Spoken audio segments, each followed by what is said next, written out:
Well, hi everyone, it's Peter here from the Pain Toolkit, and a very, very chilly UK. 10 o'clock in the evening now, and we've got Jack Frost is outside knocking on the door, etc. But you know what? I'm all wrapped up, ready to go. Rock and roll, baby. Hey, listen, this is the third of the Pain Toolkit conversations, and we've got the crew back. Dave Lusky couldn't make it this time.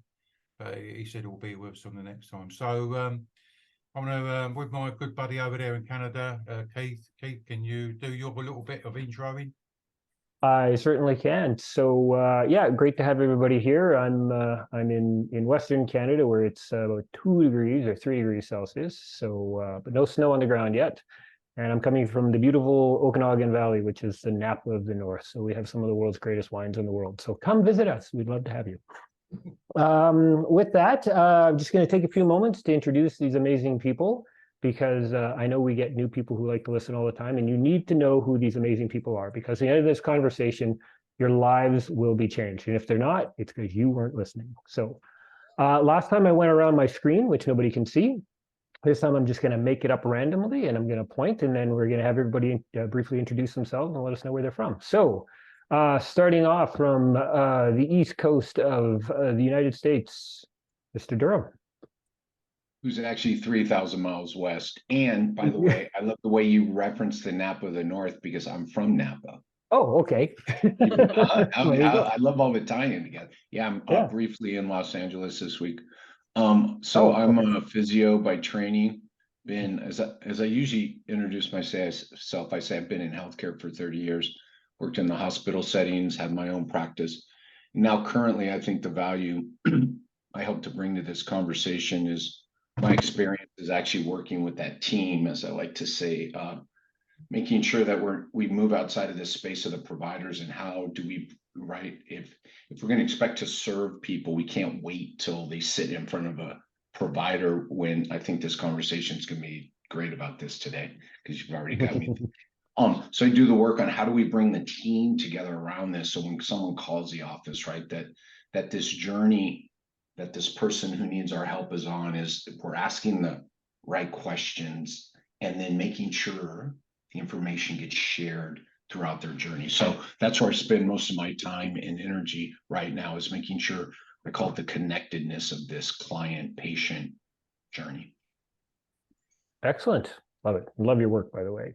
So bouncing well over to the other side of the globe, randomly we'll go to New Zealand, where we've got Bronnie Lennox-Thompson, and please say hello. Kia ora. And I live in a very great wine growing region, particularly Pinot Noir, Riesling, Chardonnay.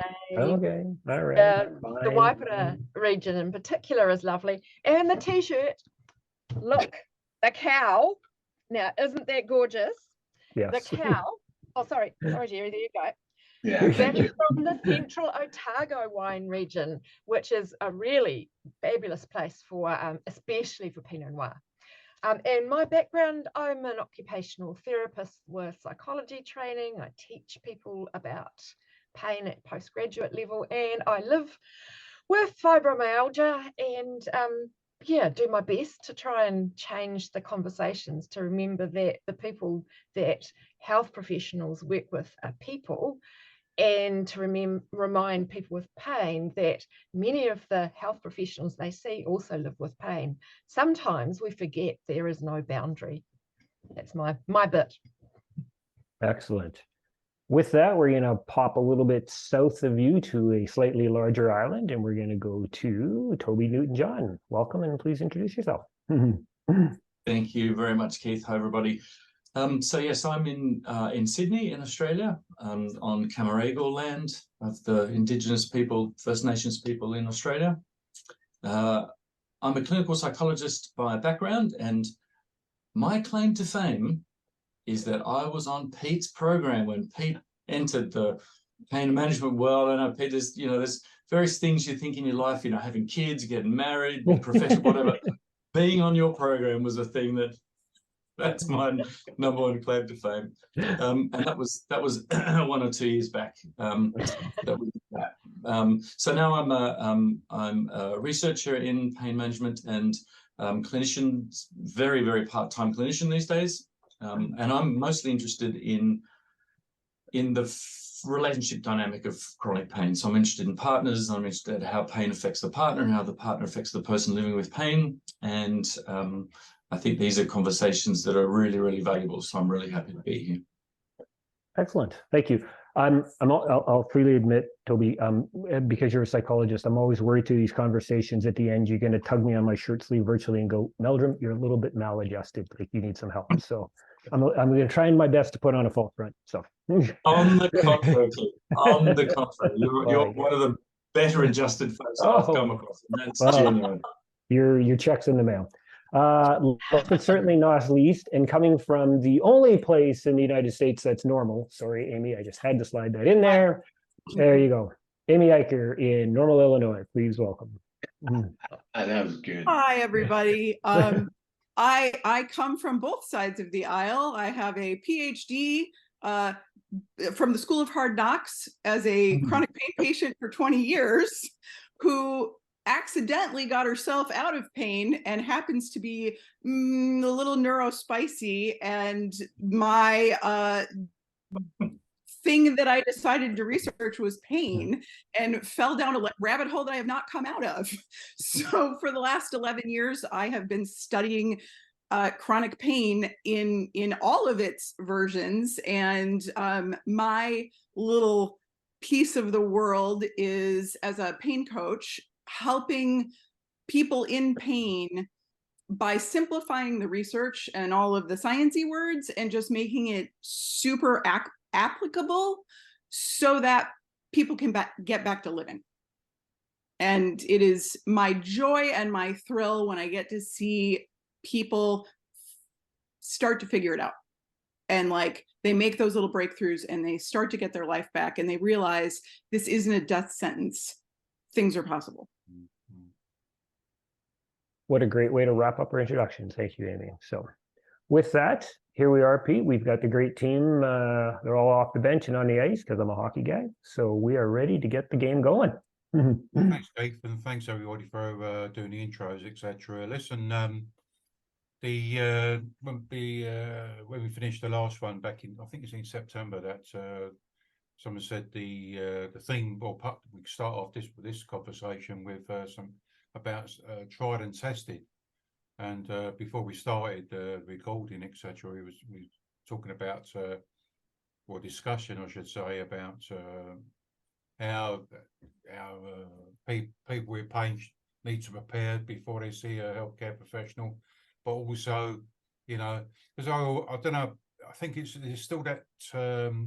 See, I think people that are in our orbit, you know, like these guys here today, healthcare professionals wise, we're all singing from pretty much the same hymn sheet, but you know, and I have like people with pain, healthcare professionals, we don't all come out of the same jelly mold, so we've all got different things going on in our lives and stuff like that. But it's what always strikes me, and especially with the amount of emails that I get from people, is there seems to be a little bit of a disconnect when we meet up, you know, i.e. when we meet up for an appointment.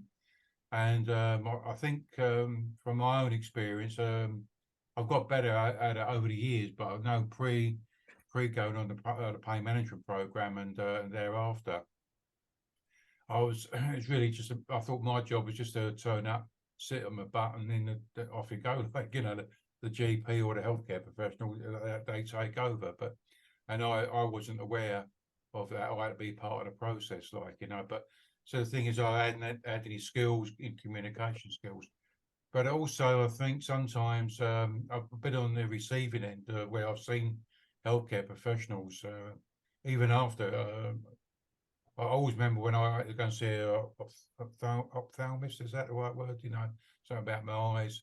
And I walked in the room like, and the consultant just ignored me, you know, and the nurse said, "I'll go and sit over there," and he just sat there. He just didn't do it. He just kept looking at his screen, and I thought, this is going to be fun. And, and I didn't hang him out to dry, but I thought, well, off you go, mate, you know. And it was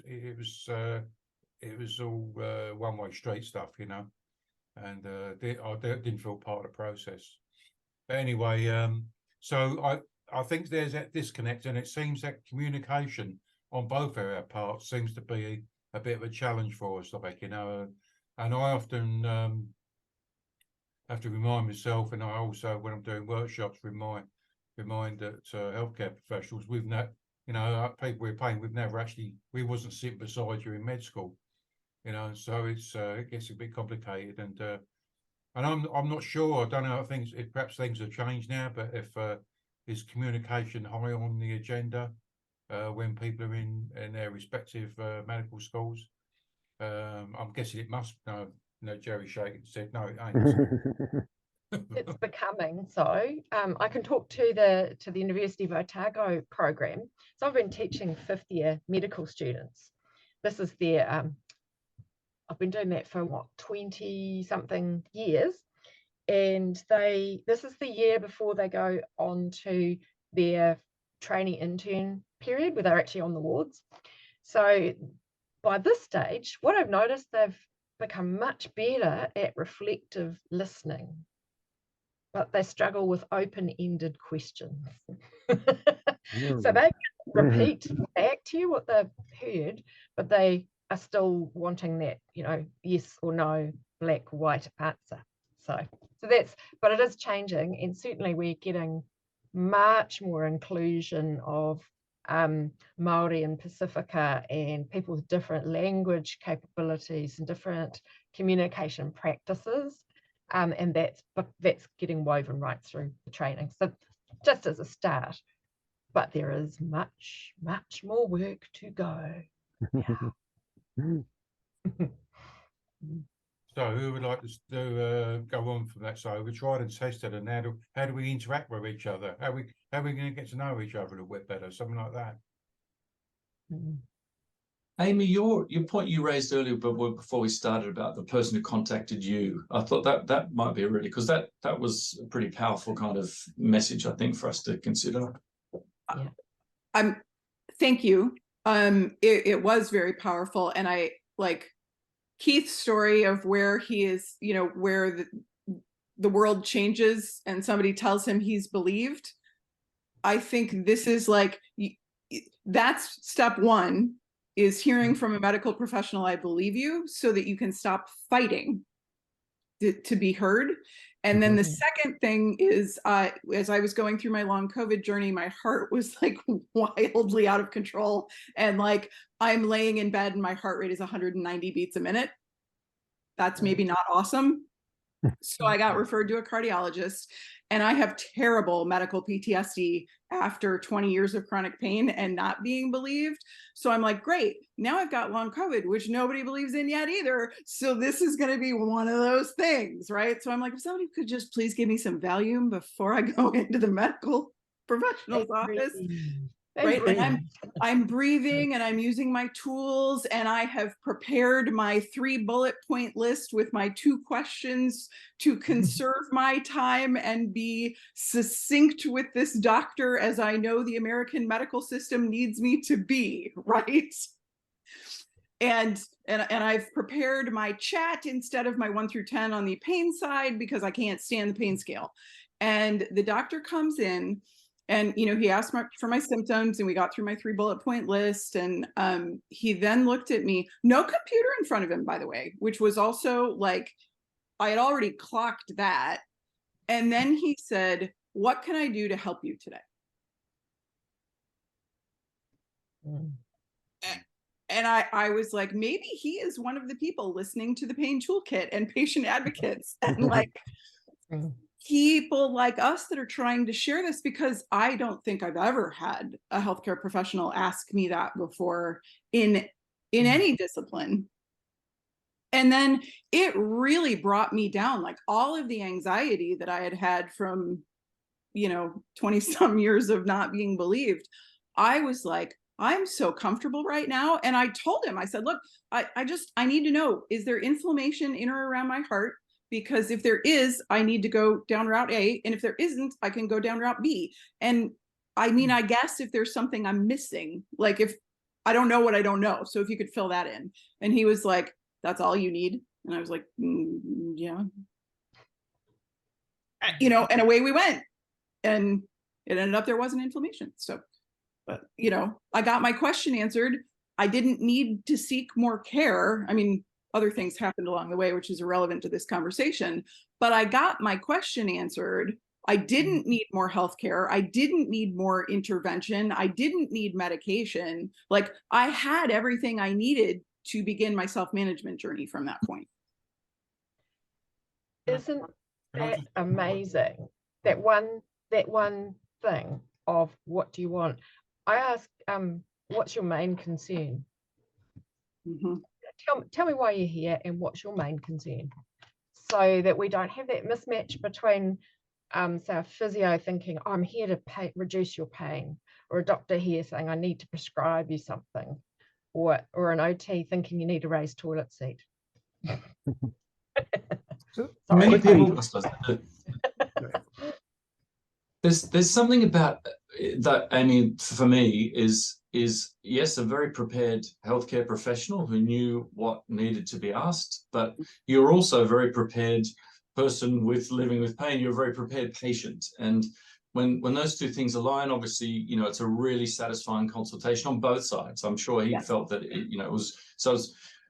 So I guess part of what we need to think about is how do we assist the preparation for both sides, so that, because you're right, not just the American healthcare system, I'm sure New Zealand, Australia, UK, we're all time pressured. And that's one of the things that sort of sits across this. And I think one of the reasons why sometimes healthcare professionals are not as open-ended questioning as they should be is because if you open that can of worms, I've only got 15 minutes for this, you know, and it then ends up being that awful, like I can't close the can now, and it's really unsatisfying for everybody. So we go the other way and we get really controlling and really directive because I can keep hold of the time that way, and it's not satisfying at all, and clinically not especially valuable, but it keeps the movement going. And that's, so I guess something about efficiency and meeting needs and preparation, that's kind of where we're talking about, I think. Got a bit of a loaded question. We'll go back to, you know, Pete started this off, and it's sort of the theme, for lack of a better term, it's tried and tested.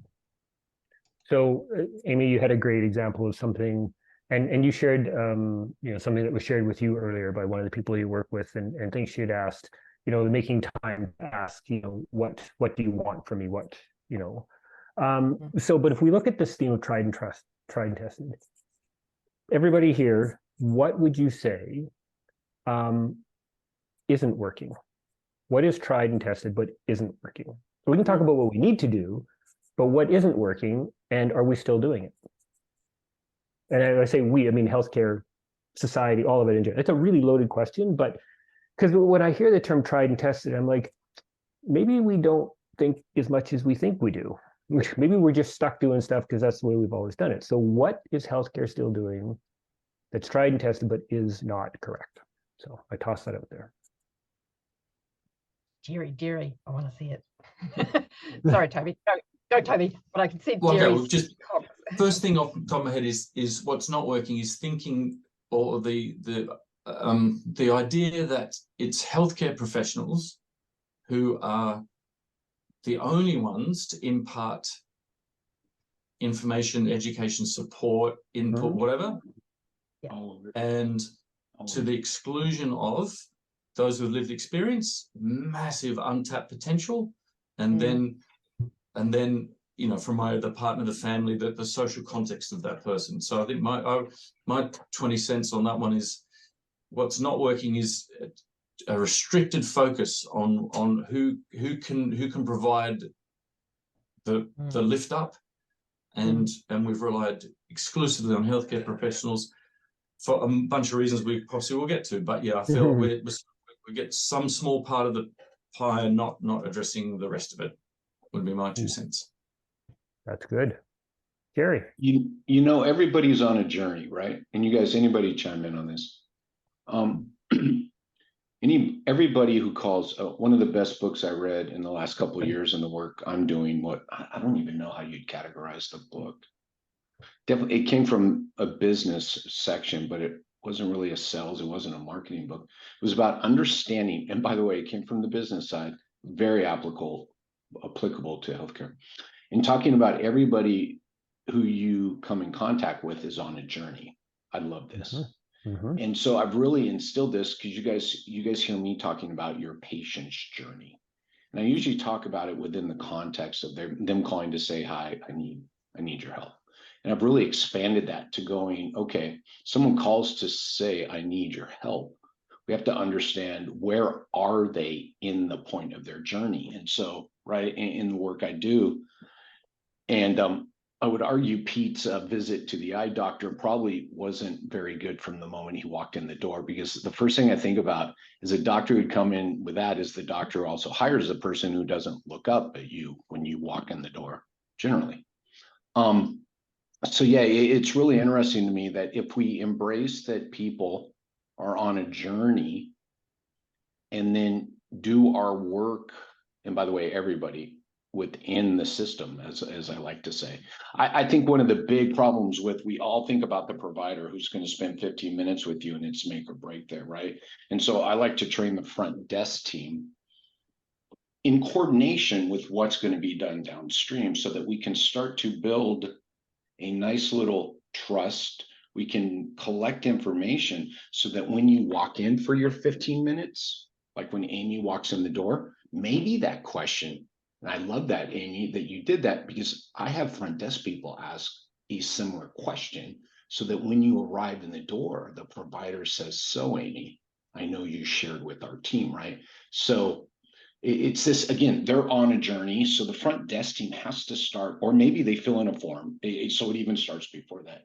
And it doesn't have to be 6 forms. God forbid I talk about filling in forms. Sorry, probably wasn't the best example. But collecting this information that Amy shared, that Toby's talked about, that Bronny's talked about, Bronny talking about the reflective, I'm like, yeah, by the way, I want the front desk team. And by the way, that's a broad category. I want them to ask better. I work all day long. One of my key terms is, what is the better question? So I say, hey, Bronny, typically if someone calls and says this, what do you ask? And I say, okay, is there a better question we can ask? And we just brainstorm around it with the people. Because by the way, I guarantee you the front desk people spend more time with the patients than any of the providers do. So I'll stop there for now. But I think it's this, we got to see people on this journey, and we got to understand it's so much bigger. And I come from the provider side too. And it's always about, just get the patients in front of me. I'm like, no, I refuse that anymore. Right. So I'll stop there. But it's got to be a little bigger. Good stuff. Think about that too, in terms of the time that somebody comes to a clinical situation for what is called the episode of care, and like the health professional's perspective is that period of time, and they forget that the person has come from somewhere and is also going to go on after they leave me or the health professionals. And that means the things that are done inside that session, whether it's learning self-management or exercise or medication or art diagnosis or whatever, whatever they take away, they're going to take through life. So everything that we do has incredible power, because the past experiences inform how we interpret. I remember one of the people who is a pain advocate in New Zealand talks about the impact of one negative interaction with a health professional, and how that has set her up now. Every time she goes to see somebody, she has that level of anxiety about what could happen. It doesn't take much in the negative, but it takes an enormous amount of positive interaction to make up the deficit. And that stuff that people take on, I think one of the things we probably forget as professionals is that the way that we do it with this person in this setting, if they need to do that thing for the rest of their life, it's not going to look the same when they're 65 as when they were 25 when we saw them. And so I'm going to talk about movement practices. They don't look the same for me now as they used to do when I was a little younger. And maybe that's some of the lens that clinicians can think of, the person seeing us. It's not like we've done the thing, it's a thing we do, like we're going to educate the patient. It's actually a process, and that person is going to do that for it's going to carry on forever.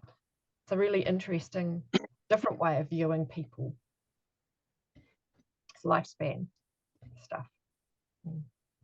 One of the things that I really focus on both sides is this idea of pain as a number, and that as healthcare providers, we've got like 5 seconds to figure out what your issue is, right? We don't have time. So in Jerry's, brilliance there, what's a better question? What's a better question than what's your scale on what's your pain on a scale of 1 to 10, right? Because my mind was blown when I went back to PTA school. Like, so I'd been the patient, and then I got mobile again and was like, I'm changing careers and I'm going to try to do less harm than people that I saw along the way. And when I got to the 20-minute pain lesson that we had, don't get me started, but there was like explanations for each number.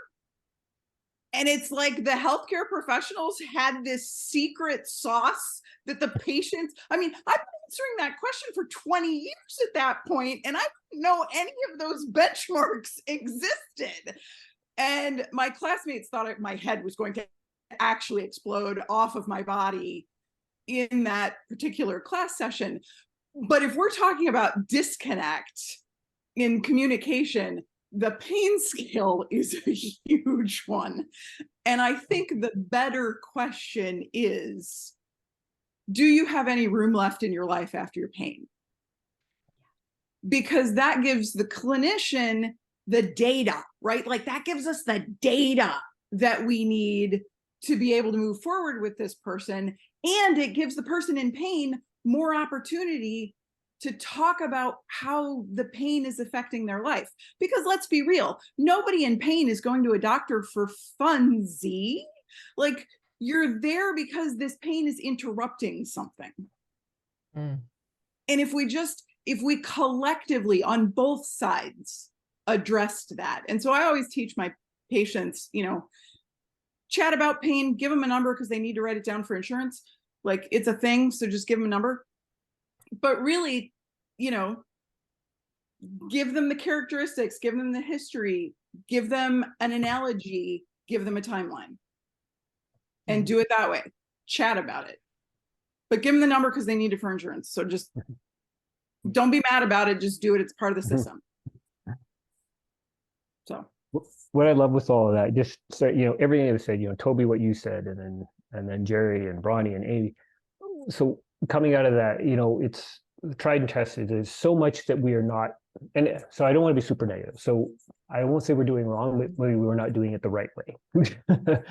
But like you said, Toby, it's more than just a healthcare provider. It's their whole social, environmental, it's the world they live in and the people they interact with. Jerry, you and I could go on for hours about journeys. People are on a journey, and healthcare professionals see them for a snapshot within that journey, but their whole life is impacting them and who they are and their pain experience. Ronnie, a negative comment can tear down, 100 good ones.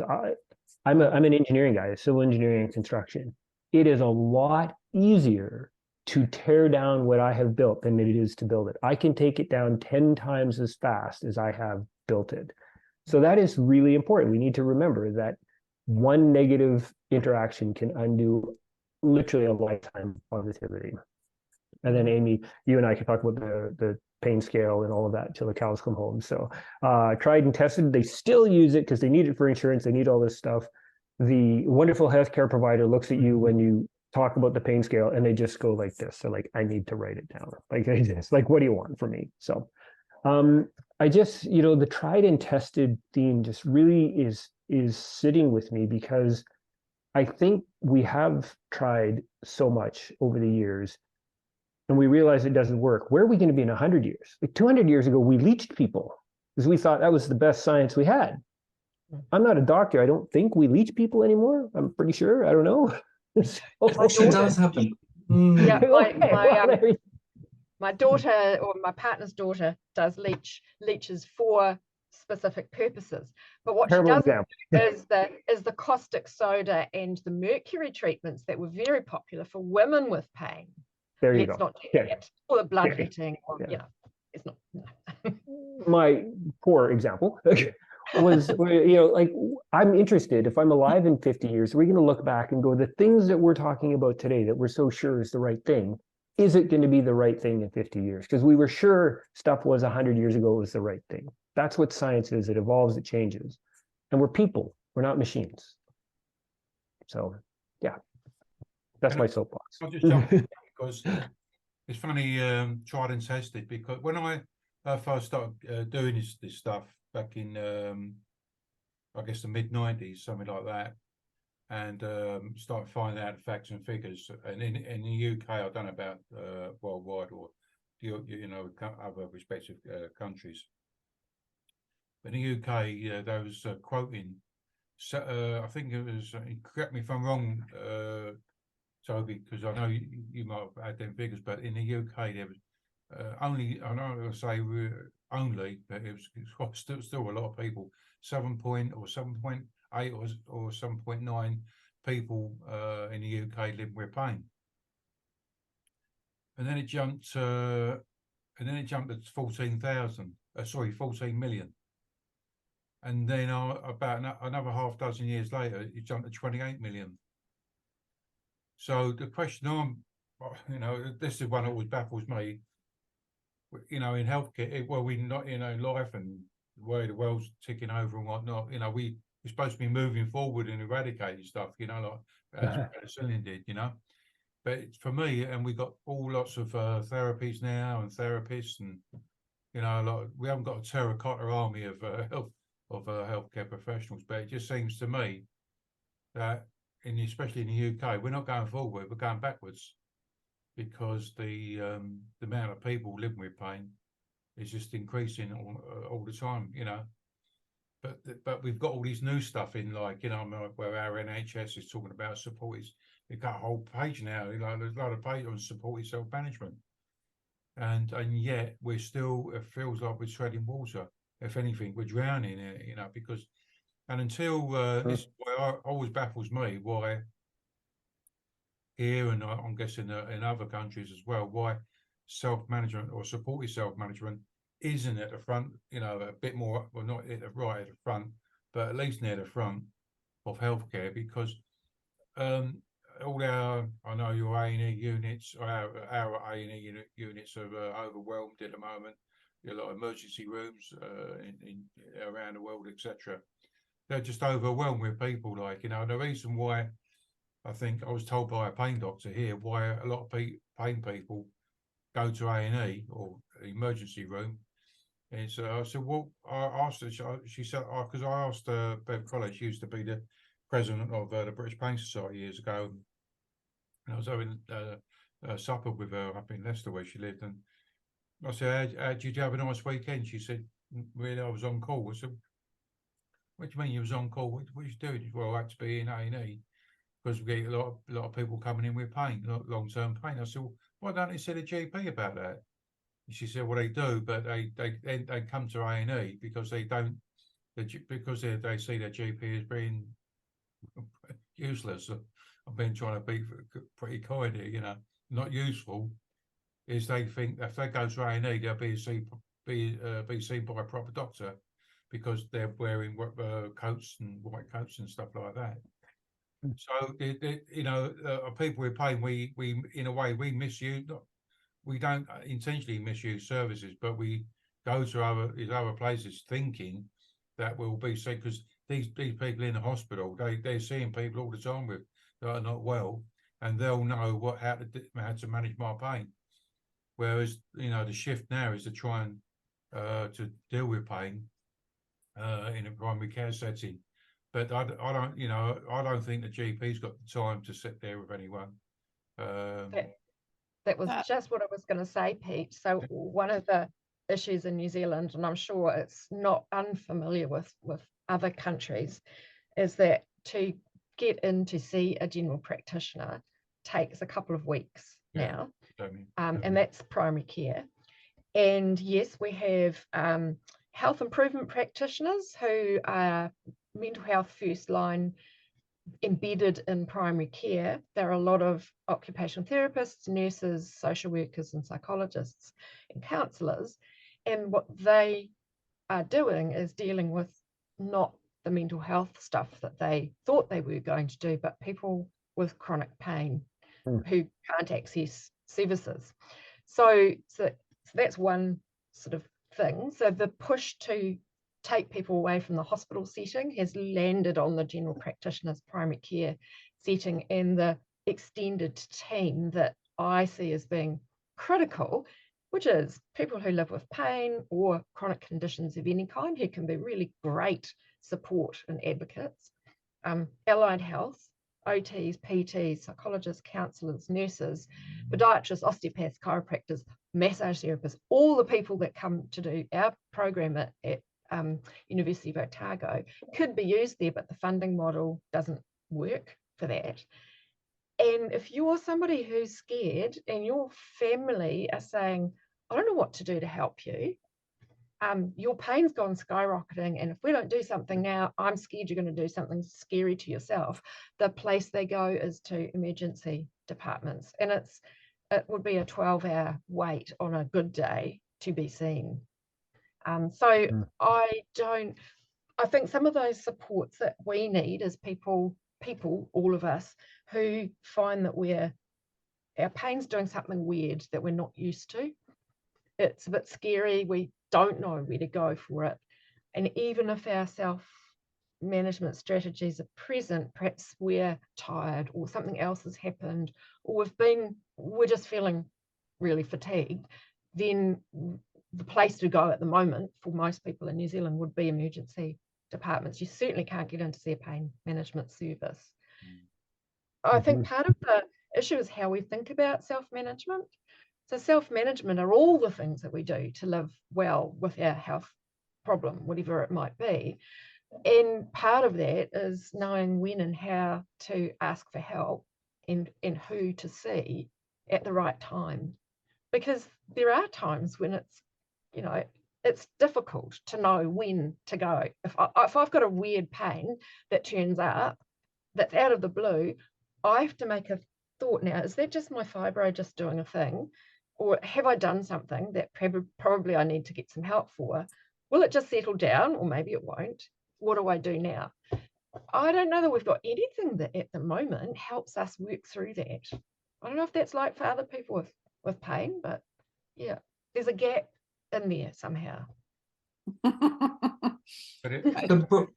Bronnie, is your question about, for somebody living with pain, sort of making that determination about whether what I'm feeling is something that requires medical intervention, or what I'm feeling is my normal, my benign,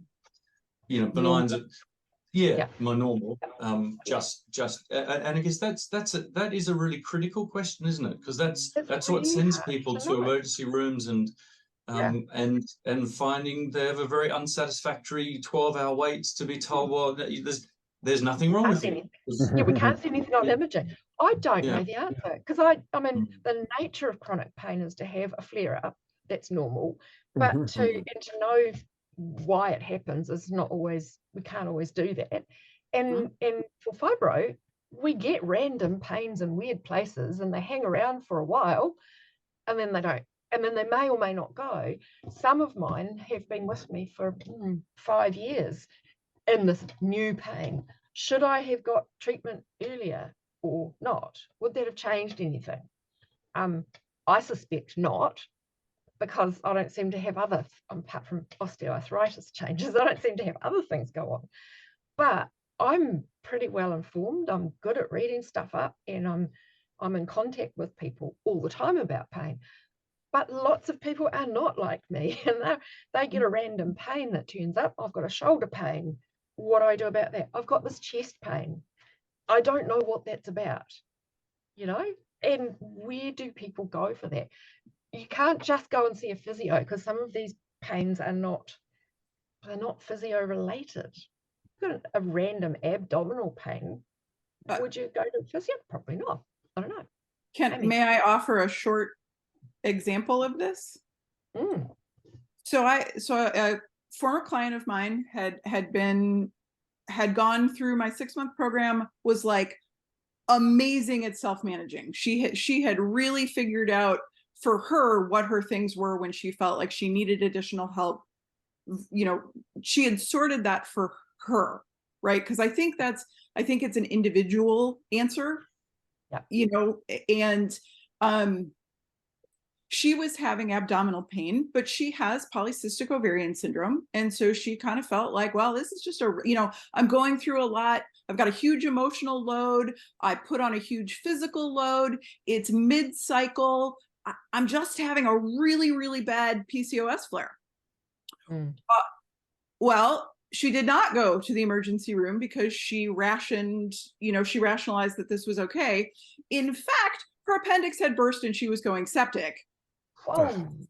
And it wasn't until she started vomiting that she went to the ER, because of when do we use it? When do we not? I got scolded by my primary care when I finally figured out that the sensation I was having in my chest, everybody else would have called chest pain. Mm. You know, and when I told him, well, yeah, I mean, my heart rate's going up to 190, in the middle of the night. And he was like, why did you not go to the ER? And I'm like, well, I mean, I don't know. It didn't seem like that big of a deal. Yeah. Right. So that's a huge question, because clearly my client missed it since her appendix ruptured and she's septic, and I missed it because, apparently that was heart stuff that should have concerned me and I should have gone to the ER.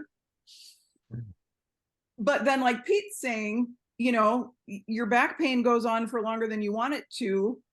And should you be like, Jerry, solve the problem? Well, no, I think it's a system problem. It's a cultural system problem. And that's what I think. And I think it's bigger than the individual. And it's the way, right? It's what we grow up with. It's what we hear. Mm-hmm.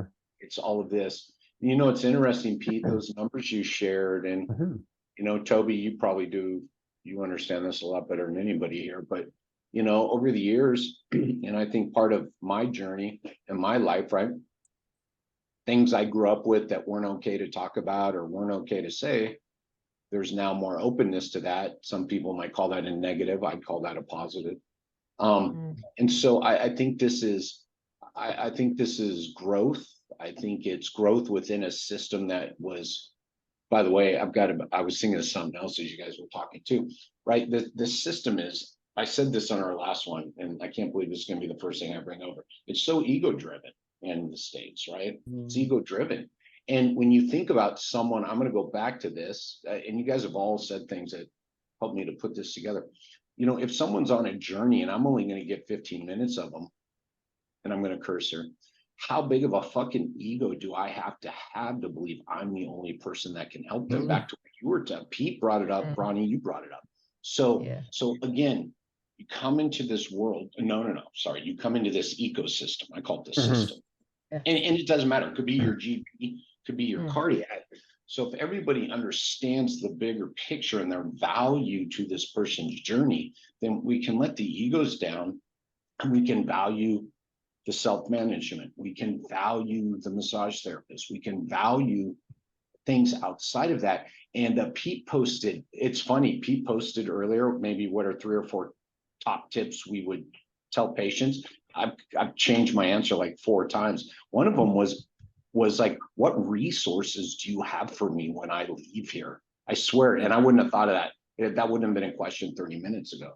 So I think understanding the system we're in. So the patient coming in, and by the way, when I talk, it's funny, I try to get the front desk people to ask better questions. But if I talk to people who are patients, right, who don't understand the system, I try to teach them how to initiate the front desk, though, not the provider, right?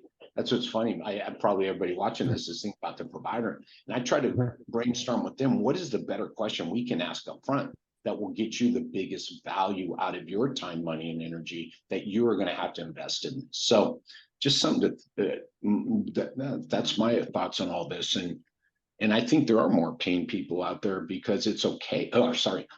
Me personally, I don't think there's more people with pain. I think it's more people who know it's okay to say I have pain, honestly. Yeah, right. Yeah. Yeah, there's been various narratives in the literature over decades saying that we're more algophobic, so we're more and more scared of pain. I don't know that that's a thing, but I do know that disability and distress about having pain has become more prevalent, so that it's older people thinking that it's actually, I'm now going to say my pain is intolerable, whereas probably 30 years ago, an older person would have said, oh, it's just part of getting older. It's just what you do. And perhaps that is part of our ecosystem, isn't it? It's the social that we very, very rarely include in our, this biopsychosocial model. Well, the social includes those social mores and values and practice and ideas that live in our communities about whether you should or shouldn't have pain. The meta-narrative, as Amy's just popped in the chat there, about meta-narrative about communication. If you look too groomed when you go in, when you're sore, then you're not clearly in pain. In that sense that, well, if you go in and we don't find a thing, then your pain was not real. When my fibro pain's there, and the fact I'm reassured when you think, actually, there's nothing there, that is really good for me. I know lots of people aren't, but the way that it can get conveyed is, well, you silly person, why did you even bother coming in? It wasn't a real problem. You're catastrophizing. But as we were talking about the dilemma of the person with a new pain alongside their everyday common normal chronic pain, it's a new thing, and to catastrophize, hate that term, to freak out about it is normal. It's to say, I wonder what that is, and then to decide what you're going to do about it. And I would love it if we could normalize that. If you're curious about what's going on, you should be able to ask the questions without the judgment that now you're freaking out and you're catastrophizing and making your pain worse. No, I'm curious. And the other point is that sometimes I hear from clinicians that this person hasn't taken the message on board about their chronic pain management because they continue to look online for information. I think that's actually damn fine. Go look online for information. That is not saying you're not accepting the message. That's being an advocate. It's being inquisitive and curious and wanting to know more.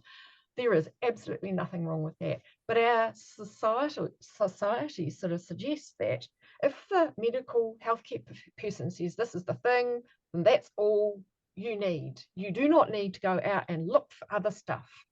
And at various times, people want to pull on something new. Why not? Everybody does. It's just that with pain, we're meant to be these people that just accept, in a lot of ways, what the received wisdom is. It's exercise, lots of it. It's doing your mindfulness and your pacing and taking your medications and not going and complaining because your pain's had a flare up, because you should be managing it. Those are the kinds of messages that I hear from people with pain, and the reverse coming from health professionals that you had your dose of self-management, now you should take it all on board and off you go, forgetting that people are ready for different bits of self-management at different times. And their needs change over time as well. And we have random pains that turn up for no good reason, and we want to know what's going on. That's not weird. Right. Reassurance should not be strange. When it's done patronizingly, though, Amy. Oh, there, dear. Nothing to worry about. Absolutely. But I'm saying the curiosity of what's happening within my body and wanting to be reassured that it's okay should be normalized. Absolutely. Yeah. Do you know, there's something, Bronnie, what you're saying, making me think there's the sort of provision of information, technical knowledge about healthcare. And then there's a whole other piece about validation and support and acknowledgement and genuine concern and so on. And part of what I think we're getting at is that we've just narrowed down, unfortunately, to an excessive focus on the provision of information, whether it's on the internet or it's in a 50-minute consult or whatever, and losing or not attending sufficiently to the humanistic part of that interaction. And what I'm hearing is people, massively valuing that. And I guess what's in my mind too, and God forbid saying it, but artificial intelligence is with us. And I'm hearing so much in academic circles about how we can kind of do away more and more with the humanistic part of this. We can get a bunch of symptoms from a patient and it will trot out a diagnosis and a differential diagnosis and a treatment plan. And it basically is sitting on our shoulders as we're having this conversation about how important the human interpersonal communication underpinning of healthcare and effective healthcare is. There's this other world it's not even, it's with us. It's not on the doorstep. It's with us. And I feel like in terms of tried and tested, Keith, and like, what in 50 years where are we going to be? I'm hoping that we're not pointing in the direction it looks like we're pointing, but yeah. In the name of efficiency too, that bothers me. So we'll be efficient at dealing with these people, and we'll give this dehumanized stuff, when I've never heard a patient say, "Oh, they listened too much to me." Not once. Never.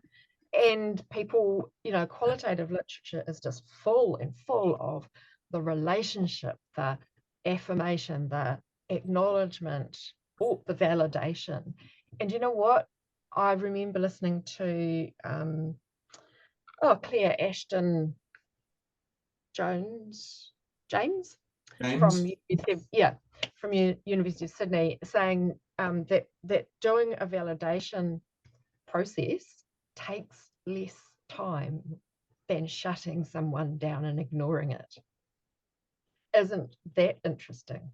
When somebody gets a bit wound up, validating, inquiring, reflecting, and being curious takes less time.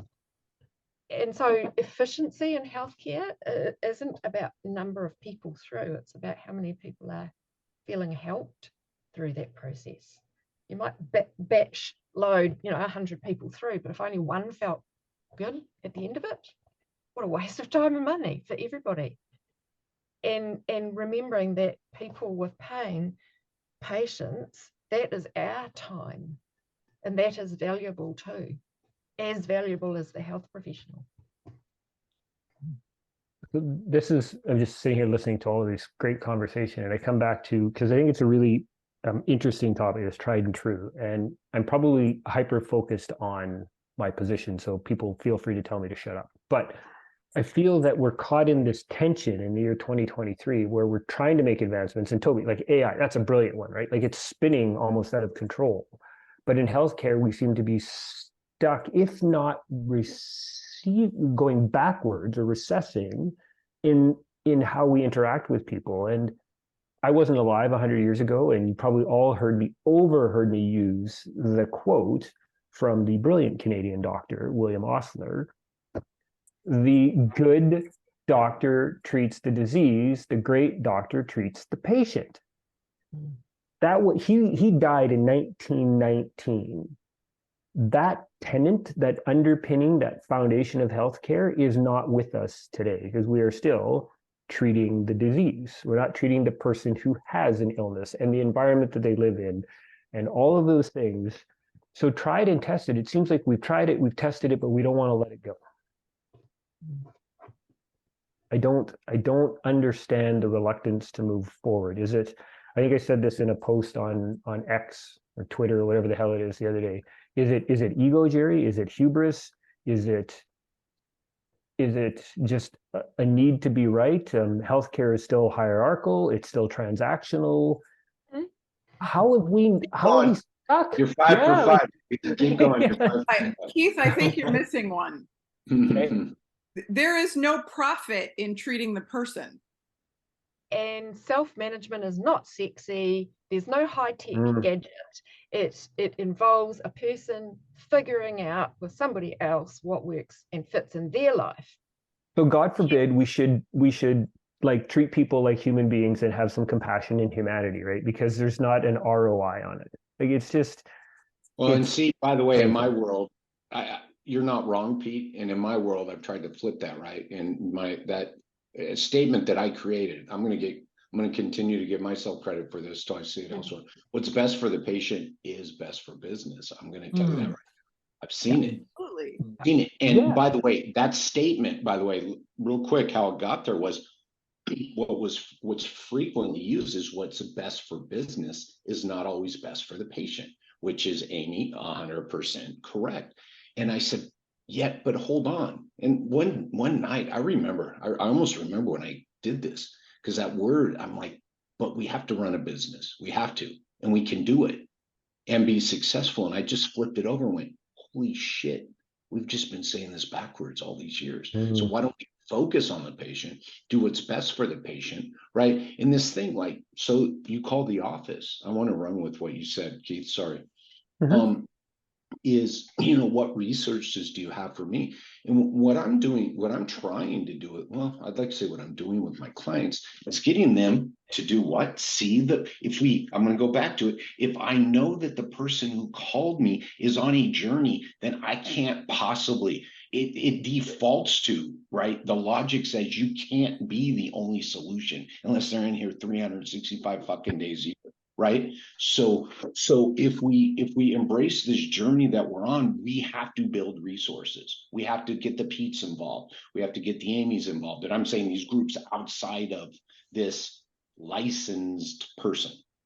And so, and it is hierarchical, and it is, man, go on, you guys know I've been on Twitter forever, but every once in a while it kicks up, right? All the doctors are pissed off because MPs are seeing people, because PAs and them, but they don't have a solution. I'm sorry, they never bring a reasonable solution.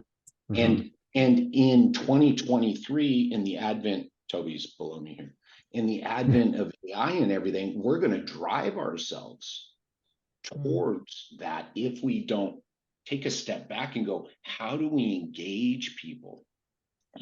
Something else someone had said earlier, I'm in a system that rewards. Now it's funny because we say there is no profit in this, but then I'm in a system where you're patted on the back for discharging people. And I'm like, is it good to have a discharge mentality? Because then as soon as Bronny walks out the door, cool. We achieved our goal for when? Today? What about tomorrow? Right? And what I'm saying is, it's not, again, back to what Amy said, it's not we keep people on board, we schedule them 5 days a week, we keep them in our system and build a process to continually make sure, by the way, how much cheaper and how much time, energy, and money could we save by having a regular messaging communication channel open with Amy that took freaking 10 minutes? Yeah, so there's my 300 cents worth on all that stuff. Can I ask everybody, ask you all a question? Do all of you drive? Yeah. Okay. Yeah. So you reached the required standard, you learnt the process and all that. And then, so how many of you are still taking driving lessons?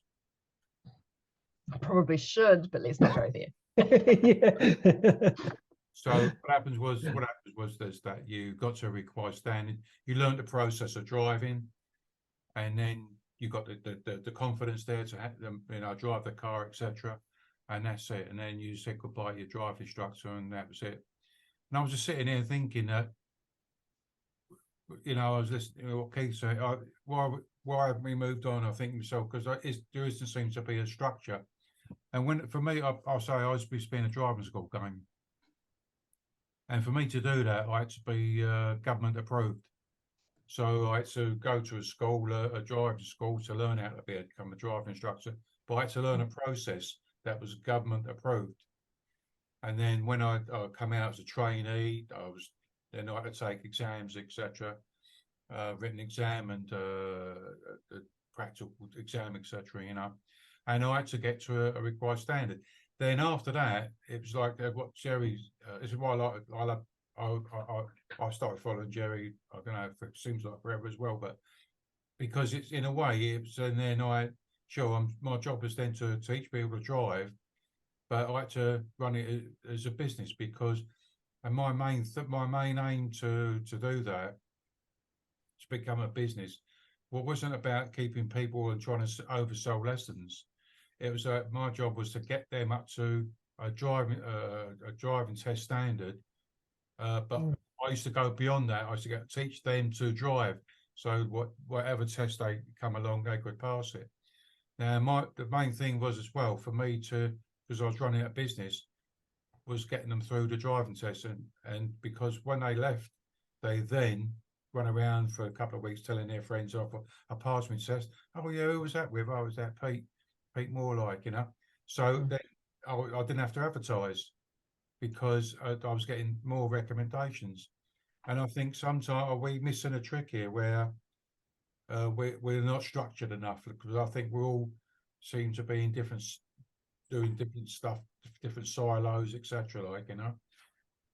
And that's why Some of it's shaped by our funders. So, for example, in our system, there's virtually no public like in the public hospitals. If you have an accident and you get pain, then there are services available, but their services are time constrained and funding constrained, and the kind of target really is to help people go back to work. So I met a woman last week who has 3 years of complex regional pain syndrome, and she's never ever had in her foot, she's never ever had a self-management program, not once in 3 years. She wasn't earning at the time, so although she's had our insurance approach, she's had the medical treatment, she's had lots of physio doing walking practice, but not from a pain physio. She's never had a self-management program, which is appalling. And I think it's probably because she's fallen through the gaps. But even inside our insurance-based program, there's like the 12 weeks that you have, and you don't get another bite at the cherry. Well, you do, but you've got to have failed that first one and failed according to the requirements of the insurer and the clinicians. So you haven't taken it on board. And what you will get is the same thing again. Because if it didn't work the first time, it'll work the second time, right? And maybe we'll do the same thing again the third one. Or you've done something wrong as the patient. Yeah, because you haven't taken the message on board, even though it might not have fitted with your values or your lifestyle or whatever. So I suspect that it is about the way that our funding models work, the expectation, the belief that if we tell you what to do, then you can do it and integrate it into life. And my experience looking at people who live well with pain is that they don't do it the way that I was taught, using CBT principles, that this was good pain management. People do all sorts of stuff that works for them in their life. And then they'll pick up a new thing and they'll pop that in. They'll find those wiggle rooms. And there's just, we don't have a one size that fits all, because each one of us is unique in the way that we learn and the way we want to integrate and use stuff. So tried and true. Yes, I am teaching the same stuff that I used to teach back when I first started doing pain management. The core of what helps people is being heard and validated, learning to manage how much movement you do at any one time, being consistent, reliable, however that looks, not freaking out because it's sore and thinking that you're damaged. These are fundamental messages that fill in. But if I educate you by telling you, then I'm focusing as a clinician on what I do, which is I educate. I'm not focusing on the outcome, which is that this person has learned and understood a little bit more about what's going on for them, so then they can do some stuff. Maybe it's a dance that we do. We don't always do it well, but it is a dance. And as people living with pain, the more we're able to express that one size doesn't fit all, and bring that to the attention of the researchers and the people who are then educating clinicians, the better. Number 5 on my list of what did you do last week to help manage your pain, my Vox Pop survey, was doing something for fun and just to be enjoyable. People loved that. It blew up on Twitter because people said, that's what I need. And maybe that's something we need to bring in. And vice versa, clinicians can work with people who live with pain and clinical coaches, pain coaches, to start saying, be a little bit more flexible. And did you, what have you observed when you try this thing? How did it land? Maybe you could tweak it. Maybe it's just changing the dose or something. Just a bit more flexibility both sides. But the foundations, the tried and true, don't think has changed significantly over 30 years, really. Going back to the program I was with Toby, I think for me, where I met Toby, I should say, is I think what it gave me, I learned by process, I learned about pacing and all, stuff, graded movement, exercise. But I did come out of there feeling more. It was the confidence thing, and I think what pain does for a lot of people and long-term conditions, it seems to strip it away, because you've gone from that. I'm going into on my soapbox here, so you've gone from can-do people to can't-do people, and that's what I liked about the program, is that it's, and funny enough, Toby is a guy that used to come to my sort of back pain support group I ran back in the early 90s. He contacted me this week that he's actually on the program this week. The input. Oh, wow. 27 years later. So, he's just Finally got there.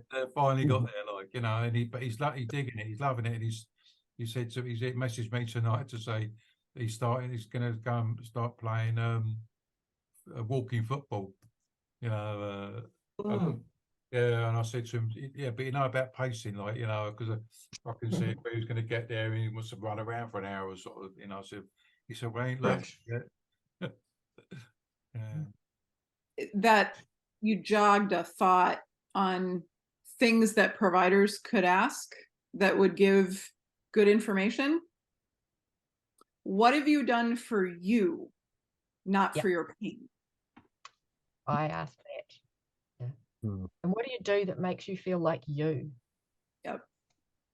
Toby, correct me if I'm wrong, but I would assume that speaks to some of the psychological of how one is, do you view yourself as your pain, or do you even remember that there's a human in there? 100%. And I think even if even asking somebody to think about the question, even if they can't answer it, thinking about it will be really worthwhile. And I think sometimes they're the best questions, aren't they? The questions that there's no immediate answer, but it makes you think. And sometimes people go away, and that's the best thing as a clinician. When people come away and say, the thing you asked me that time, I've really been thinking about that. And it's not a technical exchange of knowledge. It's a prompt to reflect. Yeah, the other Keith, back to your point about, so what can we do better? Sort of like about the inadequacies, what we do better, made me think, Pete, about the program, and you saying gaining confidence. And that's something I've observed a lot, is that people come in and they've had, pain is such an isolating experience, and maybe prevalence rates are going up because people can talk about it a little more. It also may be because of operating on people a whole lot more than we used to, and post-surgical chronic pain is such a big deal, but that's another road to go down. The confidence of moving away from your own internal experience to sharing it with other people and understanding that you're not alone, all that good stuff. Programs can be really effective and really worthwhile, and then people go back to their isolation, and it just seems like if we're going to move this thing forward, our ecosystems, to Jerry, your point about setting things up, that our health systems need to wake up to the fact this is a chronic illness, disease, state, whatever you want to think of it. It's not an acute thing. It has acute, but so it isn't a 1 or 2 or 3, and they shouldn't be come to the clinic 365 days a year either. We should be creating systems, and we have all the technology now to be able to do it, so that people can find each other.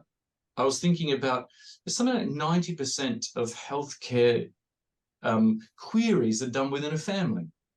Like if you got something on your toe or something, you ask your family. You probably go to the internet a bit too. But if we had a system where people could go to not the emergency room, not waiting 15 hours but actually to a portal, to a system where people with lived experience shared, people were helped, but it was an opportunity to get that sort of understanding, feedback, validation, information, whatever. But we could set up, and it's there at 3 a.m, because your flare-ups don't always happen between business hours. Let's be honest. It's there all the time. That it feels like it would take a lot of the pressure off these time-limited consults, which are inadequate, but also give people that agency over the health. Because I'm also thinking about there are still plenty of folks who the doctor's the boss and everyone in the healthcare, and they just just go along, like Pete said, when I'll just put my butt there and you tell me to do something.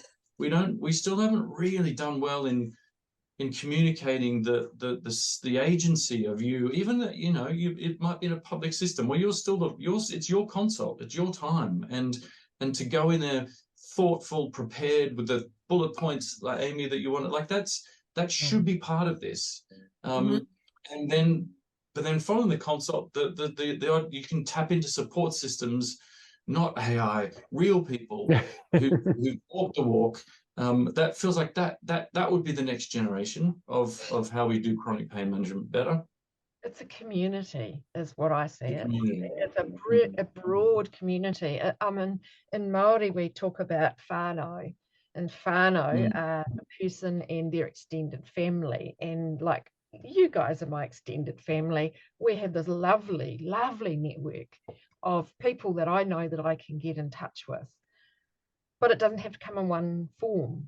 It can be lots of different formats, so that people, as long as you know there is somebody that you can reach out to who might be able to know somebody else who you could contact with, that's something that we can do and each individual can do. Because if we raise the idea of a community network of people who really care about what happens to individuals and people, that is going to provide less isolation and much, much more knowledge. And that's really, really valuable. I don't know how we do that. Technology is part of it. And the virtual, for me, the virtual technology of being able to connect via, X, no, not so much, Facebook and such, has just been extraordinary. There's nothing like kanohi, which is where it's face to face. Nothing like that. Just being able to give you guys a hug is awesome. And yet, that being able to contact and connect with my tribe, multiple tribes, has just made the huge difference for me down in the bottom of New Zealand. We're at the bottom of the world. It's a long way anywhere. Grow good wine, but it's a long, long way. And you can feel quite isolated even in this role. So to be able to connect with my tribe has just been wonderful. So perhaps just some consistent branding around who are we, so that we can reach out to one another a little more, would be, a start. So listen, we're coming up to, I was looking at the clock here, we've got about another 10 minutes left. I'm thinking, would it be useful if that we sort of put, what's the take-home messages really, for people watching or listening to this conversation, and what would be your takeaway messages for what we've been chatting about tonight or today? Do you know what, Pete? Somebody needs to transcribe this. Yeah. Because there are 400 really good ideas in this conversation. Zoom can do that now. AI. We have AI companion. I was going to say Zoom can actually do that now if Pete hits the right button, unlike me, that I make it away. But he's onto it. Oh, look at this. Yeah. Okay. There we go. Yeah. Right, we're going to do that next time. All right. Yeah, look at that. There you go. You know, I think my it's a great big idea. Oh, sorry, Yeah. go Keith. Nope, that Go. was it. I was just gonna say the take homes. Yep, I think it's a great idea. Go ahead. I got Please. more questions. I got more questions than I came with. You know, and it's That always is the good. last thing. It's always the last thing you heard. I think something else, another rabbit hole to go down is this agency effect. I learned about that. I think the first time I heard that word was probably about 10 years ago. And I'm thinking about it all the time. And I think everything we've talked about tonight could come down to agency. Because here in the States, check this out. You lose agency every fucking step of the way when you're in healthcare. Call, I want all you tomorrow on our time. No, you got to do it on Monday. 2:00. Everybody pick a doctor's office and call and say you want to make an appointment. And after, by the way, Bronnie said it, and I think Toby said it, after they don't acknowledge you and ask you your name yet again, when you lead with that, they will ask you what your insurance is, of which immediately takes away your agency, right? And then you go into this system, Toby, and again, right, it's not about you, it's about the computer, it's about the thing. You walk in, Pete, they don't. I used to play a game when I used to go marketing to the doctors. I'd walk into a doctor's office, and if the front desk didn't look up, I wouldn't say anything, and I'd see how long it was. I'd time it purposefully, right? Right, you go in and the front desk doesn't look at you, and when you get there, they run late, right? Everybody runs late. Here we are with the wait thing again. Again, you're not important, you're not important, you're not important. And then you walk in the room, Amy, you thought you had 15 minutes, by the way, you really don't even have that long. And they leave. How many times have we all known a patient, a person who went to the doctor? Did you get your questions asked? He or she was in and out so fast and said some things, and I got so flustered, I didn't even get asked my questions. So all the time, all the money and the energy, what a fucking waste of time. So this agency thing is a huge component of this. So there's my takeaway. We got to give it back. And I think everybody, well, here's the good news. Everybody has talked about how to give it back. Train the front desk team, right? Come, work here, work there, right? How these things. So I think the good news is we spent a lot of time talking about how to give it back. I'm done. Thanks, Jerry. Yeah. Anybody else? Well, I'm at 7% battery, so I'm going to throw my 2 cents worth in case my computer just shuts off. I've been fiddling with the cord the whole time and it won't charge. But I will speak to the patients that may be watching. And I'm going to say, I hope what you took away from today is that the healthcare system does care. We care. We're trying to advocate for you. And in that, we need you to do some things for us. And we need you to be succinct, because even the best doctor that wants to listen to your entire story simply doesn't have the time, at least in the US. I mean, we've heard other countries say that, but in the US, I know you want it. We can't give it to you right now. There are meta-narrative problems and there are systemic problems. And in light of that, bullet points, because they need succinct information. Communicate how your pain is affecting you. Stop fighting them on the number. Just tell them it's a 6.5. It's fine. and then say, if they don't ask you, advocate for yourself and know what your number one question is and ask that. If you can communicate your pain, what you need, and the one question that you need answered, you have had a wildly successful visit with a healthcare professional. And everybody say 6.5. It's not too low that they'll write you off, and it's not too high that they'll tell you you're crazy. Definitely not 12 out of 10, all right? Because then you'll be a catastrophizer. And that would be terrible. Yeah. I'm thinking the takeaways are that imperfection on both sides and in our society means that we'll never have a perfect solution that fits for everybody. So the incremental steps that we take as clinicians to listen and really listen and be okay to allow the person to say, that didn't work for me. In fact, ask the question, how well did that work with you, or did it work for you at all? Might be a good thing. So that we can, as people with pain, say, I hate going to the gym. you know that though already, but you know, I don't want to do that. I want to do this because it's much more me. And for the health professionals not to punish people because they don't like that particular form, because that's, you know, unique ways of being are important. And the other part is to connect with people who are really positively moving towards this community, because we have community. We have lots of different forms of community, and connecting in any way that you can means we can reach out to one another in the way that we can. It may not be perfect, but it's a way of building momentum towards something that is a societal shift. Because we have a platform, we have a way to convey this. 20, 30 years ago, we did not have that ability to say what it is that, as a community of people living with pain and people wanting to help people with pain, what we together think might help. Now we can, so let's do it. That'll do. Thanks, Bronnie. Toby?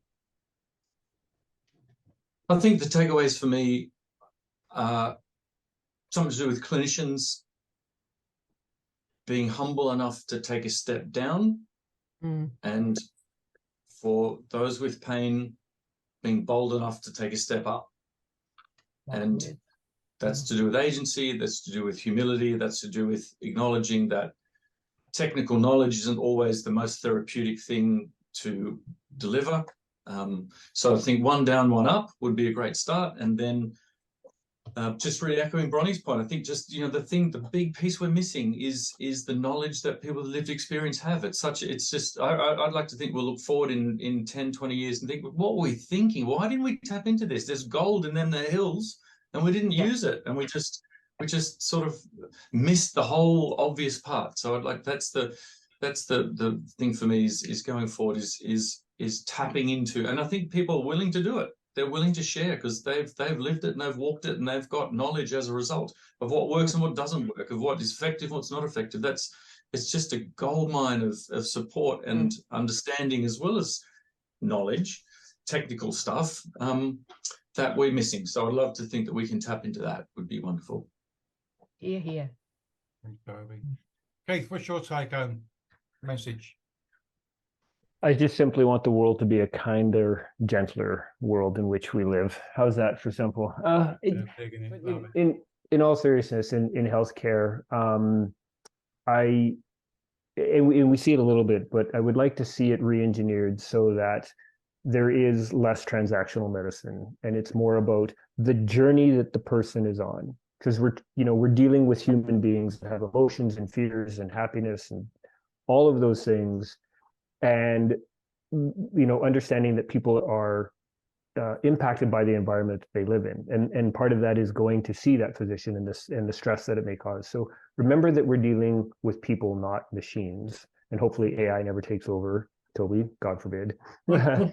and to create a space where people can feel comfortable to ask questions and that they won't be challenged or, God forbid, told that they're non-compliant or they're difficult and then exited from healthcare, because that is a real concern for many people. If I don't play the game that healthcare wants me to, they will remove me from their care.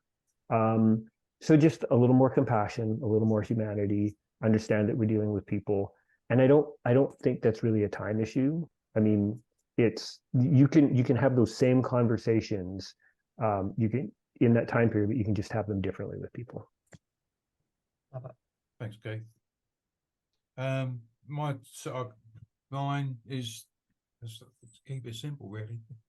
I know I've been doing this for a long time now, I guess, but I think sometimes we all overcomplicate it, overthink it, etc. And I think if we want to go with A+, I think one of the biggest assets that sort of come along in recent years is something called social prescribing, where they trained up. I don't know unsure why these people can't be trained, perhaps as coaches, self-management coaches, but social prescribers, where they're in different areas. They call them different things, agents, support workers, and whatnot.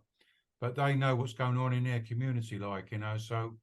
it's about signposting it, and it's not just a UK thing. It's because I've researched it. You got them in New Zealand, America, Australia. It's all still pretty much fairly new in areas, but I think for people, especially for healthcare professionals, because we all know once people have had pain or a long-term condition for 3 months or more, then that becomes not the other things kick in, all the isolation and money worries and all that other stuff, like and I think also that the social factors of where people live and work and whatnot, they crank up the pain as well. Like, so these social prescribing thing is the biggest plus, I think, in healthcare in recent years. Well, I'll tell you what, we come dead on time now. We just come to and I just want to thank everybody. If you can, I'll hand over to Keith in a minute to wrap it up. But if you can hang around for a little bit so we can organise the next date for the next conversation. Okay, well done, guys. Enjoyed that. You want me to wrap it up? Is that what he's doing? Wrap it up, Keith, baby. Keith? Hey, Keith? Yeah. Keith? Yeah. I always have one more thing. You guys all made me think about one more thing. God damn it. And I do this all the time. I own it. One of the greatest entrepreneurs I ever heard speak was a gentleman by the way of Naveen Jain. And long story short, it's one of the best quotes ever. And when we talk about the business of healthcare, well, it's not profitable to do this. How do we pay for this? And we got to talk about pay for this. And we got to talk about most brilliant thing I ever heard was him saying, if you want to make $1 billion, you find a problem 1 billion people have, and you charge them all $1. So the idea that you don't have to take one person and try to make $1 million off of them, right? Serve a lot of people. And this is back to understanding that journey, right? So if I create something where I bring all these resources in and I get more and more people, I can actually charge less and less and less and less. So I'll leave it at that, just from the business side. That is a beautiful way to wrap it up, Jerry, because you have these little pearls of wisdom that come out, and you said it, and it's about serving people, and healthcare should be seen as an honor. I was fortunate enough to spend 5 years as a basic life support paramedic. It was my honor to serve my patients when I saw them in some of their darkest and deepest days. Healthcare should be seen as an honor to serve, and it's not. So this conversation was about tried and true. I think we had a lot of conversations about things that maybe haven't worked so well, and about things that we are seeing working well. And maybe what we're seeing is we don't really know what the future looks like either. But as long as we continue to have these conversations and we're critical of ourselves as individuals, as organizations, as a society, hopefully that gives us the opportunity to grow and to be better. But Jerry, like, to serve, I think I wrap my arms around it. We are, whether you're a healthcare provider, or somebody like Pete and I who do what we can to help others, you do it, and it is our honor to serve them. So it was a great conversation, Pete. Again, thank you, all of you. Your thoughts and your wisdom are brilliant, simply brilliant. Thanks, everybody. Thanks, everybody. We'll see if you can hang around once I stop recording, we can sort out. We'll see if you can hang around.